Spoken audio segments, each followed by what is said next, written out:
안녕하십니까.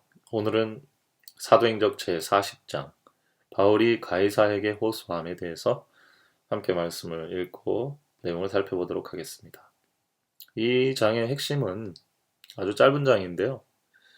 하나님의 백성들이 주변에 가까운 사람들한테 고난을 받을 때 오히려 이방인들이라든지 제3자에게서 도피처를 마련하게 되는 그런 일들이 있다라는 거, 그런 메시지가 여기 적혀 있습니다. 자, 벨릭스 다음으로 베스도가 부임합니다. 베스도는 에, 그 예루살렘으로 올라가서 제사장들과 유대인들 관원들을 보고 이제 내려올 생각을 한 거죠. 그래서 여기 첫 단락에 보면 베스도가 도임한 지 3일 후에 가이사랴에서 예루살렘으로 올라가니 대제사장과 유대인 중 높은 사람들이 바울을 고소할세 베스도의 호의로 바울을 예루살렘으로 옮겨 보내기를 청하였다라고 말하고 있습니다. 유대인들은 바울을 지금 가이사랴에 구류돼 있잖아요. 가이사랴라는 도시는 서부 지중해 변에 있는 해안 도시고 항구 도시고 시저 가이사랴 시저의 이름을 딴 도시인데 거기에 지금 바울이 잡혀 있지 않습니까? 바울을 죽이고 싶은데 바울을 죽이려면은 바울을 좀 이동시킬 때 틈이 나잖아요. 그때 죽이려고 한 거죠. 왜냐면 그 보호하는 그 무장이 그 부대가 좀 약해질 테니까요. 이 요구를 한 것은 그들이 예루살렘으로 가는 길에 매복하였다가 바울을 죽이고자 함이었다. 그러나 베스도는 자신의 지위에 대한 책임감을 가지고 바울을 보내기를 정중하게 거절했습니다. 베스도가 착한 사람이라서요? 그렇지 않았습니다. 베스도는 그냥 자기의 직무를 하는 사람이었어요. 어쩔 때는 하나님께서 이런 사람들을 이용하시는 겁니다. 그의 개인적인 동기는 법을 잘 지키고 혼란이 일어나지 않도록 하는 것이었지만 하나님께서는 그런 마음을 이용하셨죠. 제사장들과 바리새인 그 관원들은 아주 화가 났습니다. 그들은 베스도가 쉽게 설득될 거라고 생각했죠. 왜? 이제 막 부임했으니까.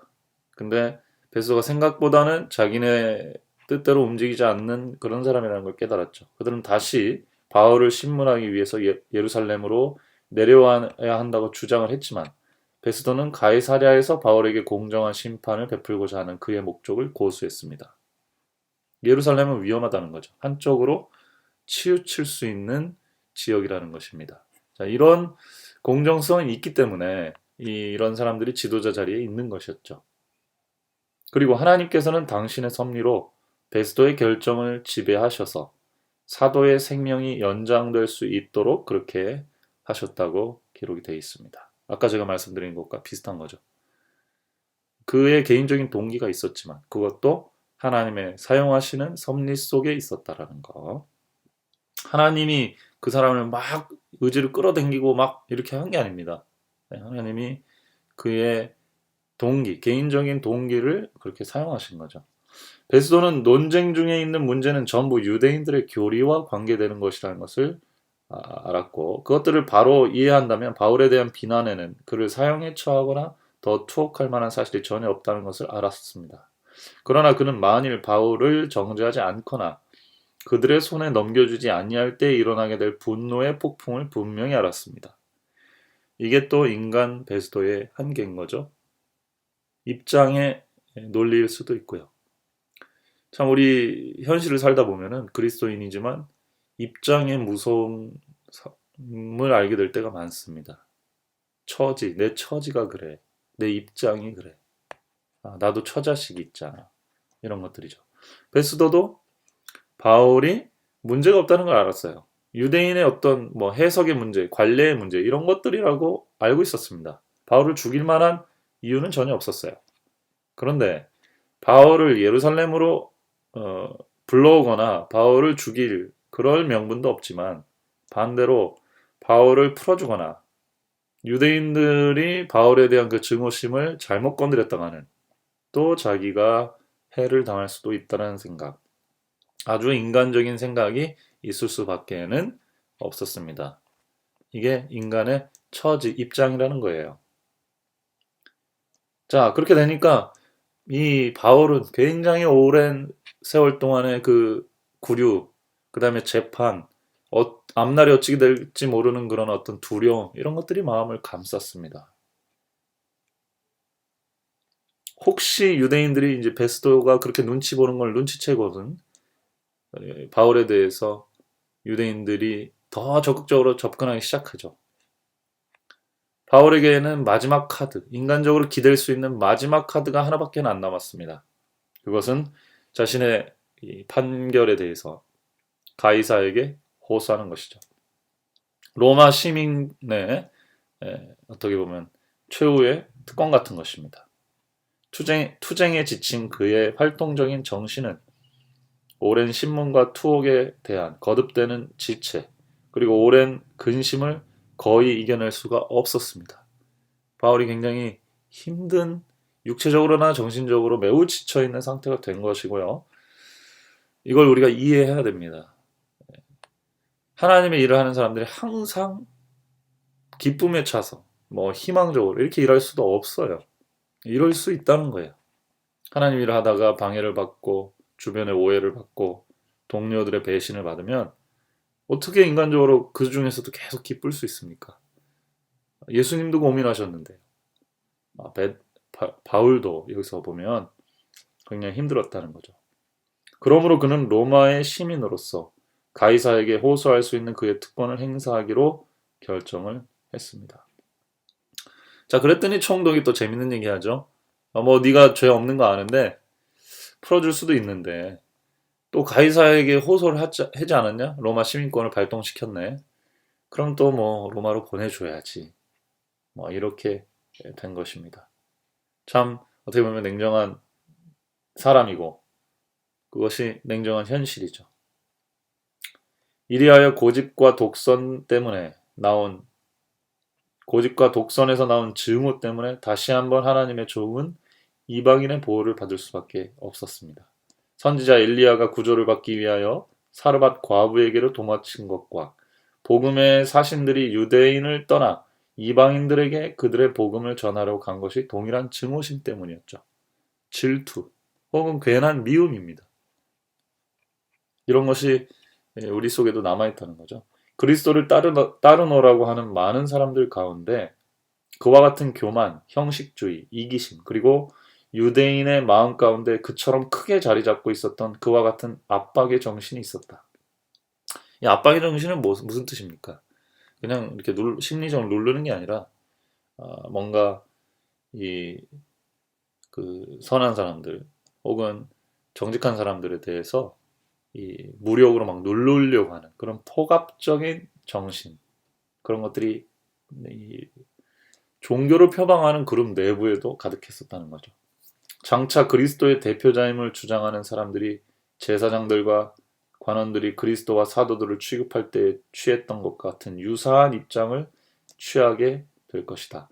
그들이 조만간 당면하게 될 큰 위기에 있어서 충성된 하나님의 종들은 똑같은 무정함과 똑같은 잔인한 결정과 똑같은 완고한 증오심에 봉착하게 될 것이다. 네. 이거는 중세도 마찬가지였고, 오늘날에는 확실히 줄었습니다만은, 이 진리를 주장하는 사람들, 그리스도를 믿는다고 하는 사람들을 박해하는 일들이 있을 것이다라는 거. 앞으로도 계속 생길 거라는 거. 그런 얘기를 지금 하고 있습니다. 그 사악한 날에, 참 힘든 날이겠죠. 양심의 명령을 따라 두려움 없이 하나님을 섬기는 모든 사람들은 용기와 확고부동함과 하나님과 그분의 말씀에 대한 지식을 필요로 할 것이다. 하나님께 충실한 사람들이 박해를 받을 것이다. 그들의 동기가 비난을 받을 것이며 그들의 최선의 노력이 오해를 받고 그들의 이름이 사악한 것으로 내던짐을 당할 것이다. 사단은 그의 모든 기만적인 능력을 가지고 마음에 영향을 주고 이해력을 흐리게 하여 악을 선처럼 선을 악처럼 나타나게 할 것이다. 제일 무서운 거죠, 이게 어떻게 보면.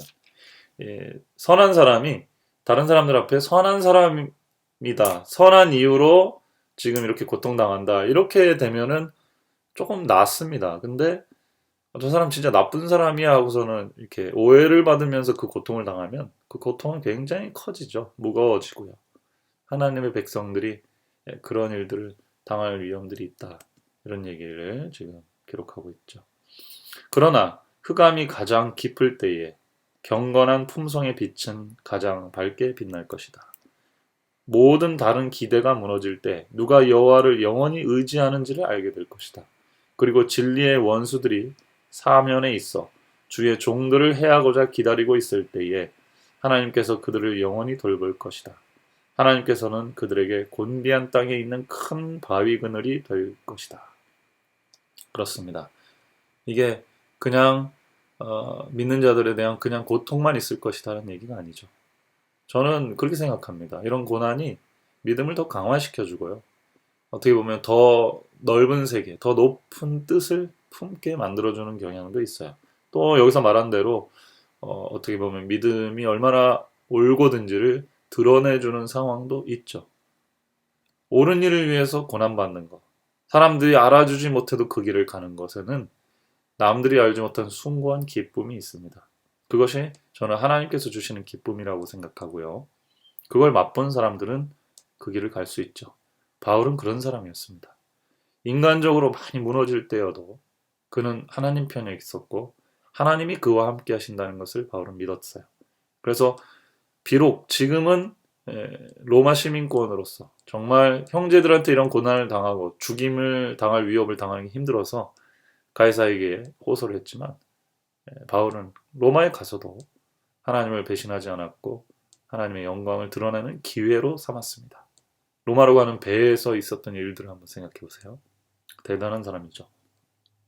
하나님께서는 이러한 사람들에게 곤비한 땅에 있는 큰 바위 그늘이 되실 것이다. 이렇게 얘기합니다.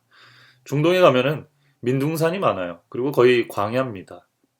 근데 어디가 땅이 좀 시원하고 축축하냐면 큰 산이 있는 바로 옆이죠. 왜냐하면 거기는 그림자가 있기 때문에. 그래서 많은 행상들, 대상들, 목자들이 낮에는 그 산 밑에, 산 옆에 그늘에서 쉽니다. 그리고 그 근처에 샘이 나와요.